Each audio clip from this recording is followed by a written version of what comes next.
पर इसके अंदर 11% आ गया, 19 से 21% इसके अंदर कैल्शियम आ गया और 16% इसके अंदर फास्फोरस आ गई। जो चीज अपने को चाहिए ना चने के अंदर, वही चीज इसमें पूरी है। जो 1581 की वेराइटी है वो कम पानी की वेराइटी है। इसका रोग लगता है जिन जिन खेतों में नमी ज्यादा रहती है, वो GNG 2171 का चुनाव करें।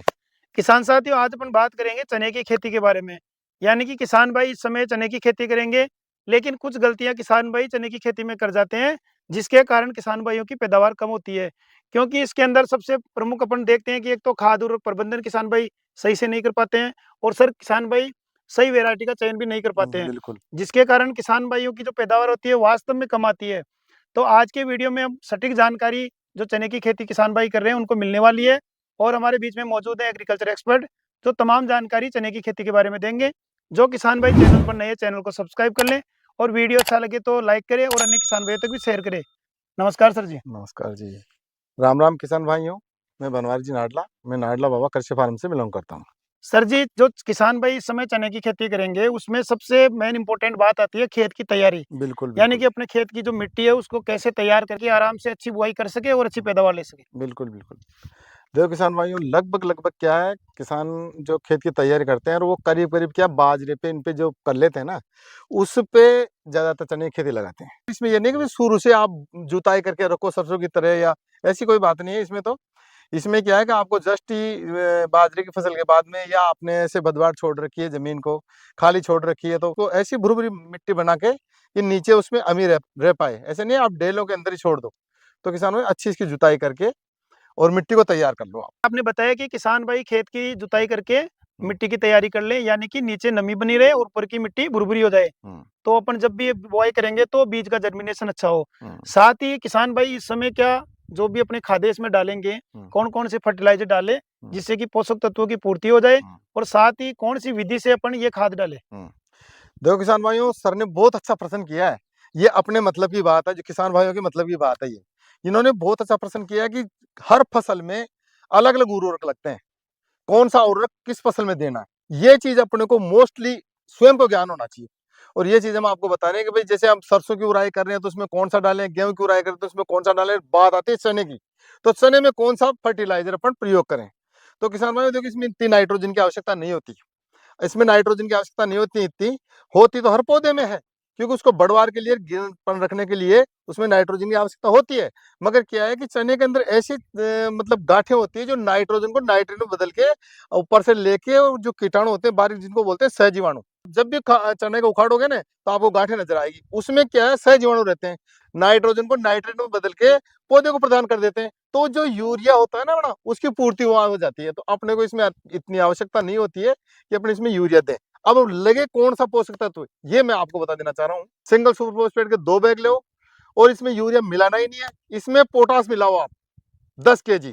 सल्फर इसके अंदर आ गया, तो सल्फर इसके अंदर 11% आ गया, 19 से 21% इसके अंदर कैल्शियम आ गया, और 16% इसके अंदर फास्फोरस आ गई। जो चीज अपने को चाहिए ना चने के अंदर, वही चीज इसमें पूरी है। और इसके साथ में आपको मैं ये भी बता देना चाह रहा हूँ कि आपके जो खेत है ना, उसका भी उपचार साथ में करो आप। जब खाद उड़ाई कर रहे हो, क्या डबल बरतौड़ी करोगे आप? खाद पर उड़ाई कर रहे हो ना, खाद उड़ाई कर ही रहे हो। और इसमें क्या है, बुरकाव से कभी खाद नहीं डालना चने के अंदर और सरसों के अंदर। ये आपके ज्ञान के बाद बता रहा हूं मैं। सरसों का तो नाम नहीं लेना चाहिए, क्योंकि अभी चने का वीडियो बना रहा हूं, तो सरसों का नाम नहीं, मगर मैं लेता हूं क्योंकि किसान भाइयों को सटीक जानकारी चाहिए हमारे द्वारा। तो चने में और सरसों के अंदर हमेशा सीडलिंग विधि से है ना खाद उड़ाई करना चाहिए, क्योंकि इसके अंदर ना मूसला जड़ होती है और वो नीचे के पोषक तत्व लेती है, गेहूं ऊपर का लेता है। तो किसान भाई, ये आपके ज्ञान के लिए मैं चीजें बता रहा हूँ कि इसके अंदर आप सीडलिंग विधि से ही आप इसकी खाद की उड़ाई करें। अब मैंने बता दिया खाद, तो अब इसको अपन को खेत को भी उपचारित करना, तो इसमें क्या मिलाएं? आपने उर्वरक तो डाल ही दिया, मगर साथ में बात आ जाती है भूमि उपचार की भी। तो साथ में अपन भूमि उपचार भी करेंगे। और वो क्यों करेंगे? क्योंकि उगटा रोग भी आगे जाके लगता है, कई दीमक और लट भी इसके अंदर जड़ को काट देती है, कालिया रोग भी इसके अंदर लग जाता है, फंगस लग जाती है जड़ के अंदर। तो क्या है कि किसान भाई के खेत खाली हो जाते हैं। तो किसान भाई अपने को जानकारी ले रहे हैं तो पूरी जानकारी मिलना चाहिए।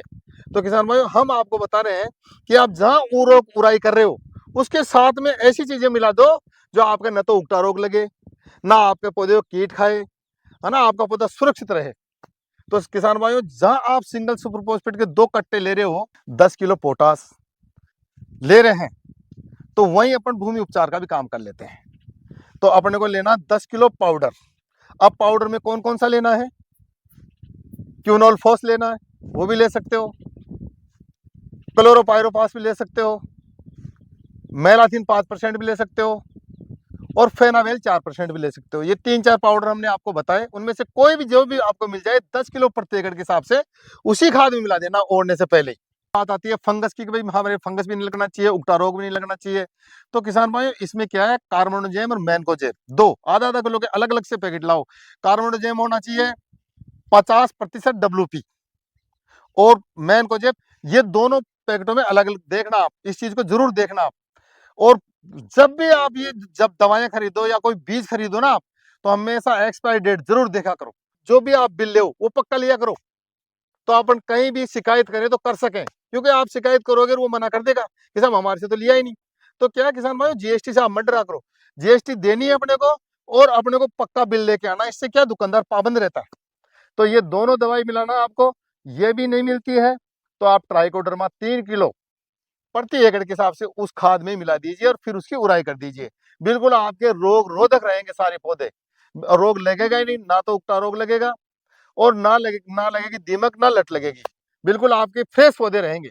तो सर जी आपने बताया कि किस प्रकार किसान भाई खेत की तैयारी करे, फर्टिलाइजर, फंजीसाइड, इंसेक्टिसाइड इनको बुआई से पहले ही खेत में डाल दे, जिससे कि बाद में जाकर के ना तो अपने कीट लगे और ना अपने जो उगटा बीमारी आती है वो लगे और अपनी फसल अच्छी रहे। बिल्कुल। इसके बाद में सर किसान भाइयों के लिए बात आती है कि बुआई किसान भाई करेंगे तो किस समय करें, समय का कैसे ध्यान रखिए कि जो उचित समय रहेगा उसमें अच्छी पैदावार आए, और साथ में ये भी बता दीजिए कि कितने टेम्परेचर पर किसान भाई चने की बुआई करे। बिल्कुल बिल्कुल। देखो किसान भाइयों, इन्होंने बहुत अच्छा प्रश्न किया कि समय ही महत्व है। समय का बहुत बड़ा महत्व होता है जीवन में भी और फसल में भी। तो किसान भाइयों इस चीज का विशेष ध्यान रखना कि जो किसान भाई अगेती लगा देते हैं उनको भी अच्छा उत्पादन नहीं मिलता है, जो जाके फिचेती लगाते हैं उनको भी अच्छा उत्पादन नहीं मिलता है। तो इसका परफेक्ट समय है 25 अक्टूबर से 15 नवंबर तक आप ये फसल लगा सकते हो। क्योंकि जो किसान भाई आगे अगेती लगा देता है उसकी क्या है कि हमेशा फ्लोरिंग, फ्लोरिंग हमेशा जब टाइम आता है ना, जब भी आती फ्लोरिंग। ऐसे नहीं कि आपने अगेता लगा दिया तो अगेती फ्लोरिंग आ गई, फ्लोरिंग तो आएंगे नहीं। और पौधा हाइट लेता रहता है, तो पौधा हाइट ले जाता है और उधर क्या है कि उत्पादन कम बैठता है। जब मौसम आता है जब भी जाके फ्लावरिंग आती है, वो थोड़े थोड़े से फ्लावर्स आए और उस टाइम पे पौधे की म्याद खत्म हो जाती है, तो उस टाइम पे भी अगेता लगाने पे भी क्या है इतना उत्पादन नहीं बैठता है। और जब फीचेती लगाता है तो उस टाइम पे टेम्परेचर हाई हो जाता है, तो हाइट में छोटा रह के और कुछ फलियां आके ही वो रह जाता है। तो किसान भाई सटीक समय पे बोया करो। किसान भाई बात करें अपन टेम्परेचर की, तो 20 से 25 टेम्परेचर रहना चाहिए। अब इसमें क्या है, कोई किसान भाई पसंद करेगा साहब हमारे को टेम्परेचर का पता ही नहीं है। तो आजकल तो हाई टेक का जमाना है, हर किसान भाई के पास मोबाइल रहता है, टच मोबाइल है। अपने खेत में जाके टेम्परेचर देख लो, अपने खेत में कितना टेम्परेचर आ रहा है। जब दिन के 12-1 बजे बाद में देखना है, ऐसे नहीं आप सुबह जाके देख लो, तो सुबह तो बिल्कुल नॉर्मल आएगा टेम्परेचर। तो आप दिन के 12 बजे 1 बजे के करीब खेत में जाके टेम्परेचर देख लो, वहाँ का टेम्परेचर आपको पता चल जाएगा। ये आपने बताया कि किसान भाई किस प्रकार टेम्परेचर का ध्यान रख के बुआई करें, लेकिन अब बात आ जाती है कि बुआई के समय किसान भाई कौन सा बीज काम में ले, यानी कि कौन सी वैरायटी लगाए, अच्छी वैरायटी लगाए ताकि पैदावार अच्छी मिले। तो इसके लिए किसान भाइयों को आप जो अच्छी वैरायटियां हैं जिसमें कि रोगों से भी बचाए, कम पानी वाली भी हो, ऐसी कोई अच्छी जो वैरायटी है वो किसान भाइयों को आप बताइए। देखो किसान भाइयों, वेराइटी इज बेस्ट, वेराइटी का ही महत्व रहता है। वो वेराइटी आप अच्छी लगाओगे तो आप इतना उर्वरक भी नहीं देना पड़ेगा। आप वेराइटी सही नहीं चुनाव करोगे तो आप चाहे भर भर के पोषक तत्व दो, आपका उत्पादन बैठने वाला नहीं है। तो किसान भाइयों जहाँ वेराइटी की बात आती है, तो जो मैंने प्रैक्टिकल किया वो वेराइटी आपको बताने जा रहा हूँ। प्रमुख 2 वेराइटी आप पहले सुन लो, वो बता ही रहा हूँ आपको, जो मैंने मेरे फार्म पे जो प्रैक्टिकल किया और उसका अच्छा उत्पादन लिया मैंने। तो आप किसान भाइयों GNG 1581 एक वेराइटी ये है, और एक वेराइटी GNG 2171, ये 2 वेराइटियां हैं। जो 1581 की वेराइटी है वो कम पानी की वेराइटी है, इसमें आपको पानी की आवश्यकता इतनी नहीं पड़ेगी। आप एक पानी दे दिए तो भी ठीक है, नहीं दिए ना तो भी ठीक है, आपका चलेगा। तो ये वेराइटी ऐसी है कि अच्छा उत्पादन देगी। किसान भाइयों जहाँ उगटा रोग लगता है, जिन जिन खेतों में नमी ज्यादा रहती है, वो GNG 2171 का चुनाव करें, उनके उगटा रोग नहीं लगेगा। क्योंकि ये उगटा रोग विरोधी किस्म है। जो किसान भाई अपने खुद के पास से बीज लगाना चाहता है, उसका पहले से अच्छा उत्पादन रहा है, वो भी अपना बीज लगा सकता है। बाकी और जो वैरायटी अपने क्षेत्र के हिसाब से, अपने जलवायु के हिसाब से वो अपने लगा सकता है। और दूसरी बात क्या है कि यदि फिर भी उसको समझ में नहीं आता तो नजदीकी अपने कृषि कार्यालय में जाए, कृषि विशेषज्ञों से जानकारी प्राप्त करें और उनके बाद में अपनी वैरायटी का चुनाव करें। आपने बताया कि किसान भाई किस प्रकार वैरायटी का चयन करे, यानी कि 2 वैरायटी आपने अच्छी-अच्छी बताई, जीएनजी 1581 और जीएनजी 2171। तो दोनों का किसान भाई आप चयन कर सकते हो। इसके अलावा अपने क्षेत्र के आधार पे और अपनी जलवायु के आधार पर वैरायटी का चयन करें। इसके बाद में सर जी बात आती है कि बीज दर की, यानी कि बीज की मात्रा। प्रति एकड़ किसान भाई कितना बीज गाँव में ले जो कि सटीक रहे, उसमें क्या है पौधों में सही स्पेस भी रहे और सही पैदावार भी अपन को देखने को मिले। बिल्कुल, बिल्कुल। देखो किसान भाइयों, इसमें बीज दर की मात्रा जब आती है तो 30 से 35 किलो तक प्रति एकड़ अपन ले सकते हैं। मगर कोई किसान भाई के पास में बीज यदि मोटा है तो वो 40 किलो तक ले, और जिसके पास बारीक है वो 30 किलो तक रह जाएगा, कोई दिक्कत नहीं है। मगर बात आती है इसको उड़ाई करने की। मेन चीज तो ये है कि भाई अपन उड़ाई इसकी कैसे करें और पौधे से पौधे की दूरी कितनी हो, कतार कतार की दूरी कितनी हो।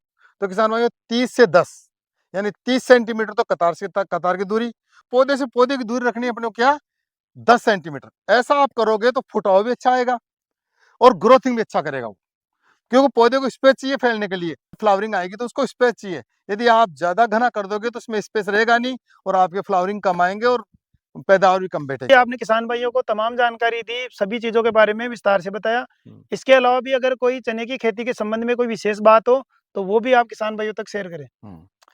देखो किसान भाइयों, जितने हमने पॉइंट बताए हैं, हमने उर्वरक बताया है, हमने कीटनाशक भी बताया है, हमने फंगी नाशक भी बताया है, हमने चने की उड़ाई और समय और विधि, ये सारी चीज बताई। इनको सबको ध्यान में रखते हुए आप चने की फसल करोगे तो आपको भरपूर लाभ मिलेगा, पैदावार मिलेगी जबरदस्त। साथियों, एग्रीकल्चर एक्सपर्ट के द्वारा आपको बहुत अच्छी जानकारी दी गई। ए टू जेड जानकारी इस वीडियो में आपको मिली है। इन जानकारियों को फॉलो करके आप किसान भाई चने की अच्छी खेती कर सकते हो। साथ ही इसके बाद में भी अगर आपके कोई समस्या रहती है, जो चीज़ आपकी नहीं समझ में आ रही है, आप कमेंट कर सकते हैं। कमेंट के माध्यम से हम आपको सही जवाब देंगे। तो मिलते हैं फिर ऐसी नई वीडियो के साथ में। जय जवान, जय किसान। जय जवान, जय किसान।